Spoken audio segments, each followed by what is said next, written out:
Hello, in this video we're going to solve a worked example on the energy transfers. Let's check it. In this question, they ask to calculate the energy transferred in a component when the charge passing through it is 30 coulombs and the potential difference is 20 volt. Pause the video and think of it.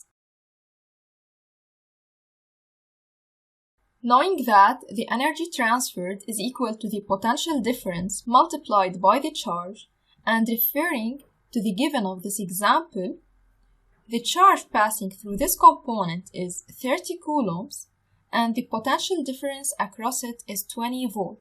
So replacing each term by its value, the energy transferred is equal to 20 volt, which is the potential difference, multiplied by 30 coulomb, which is the charge. This gives an answer of 600 joules.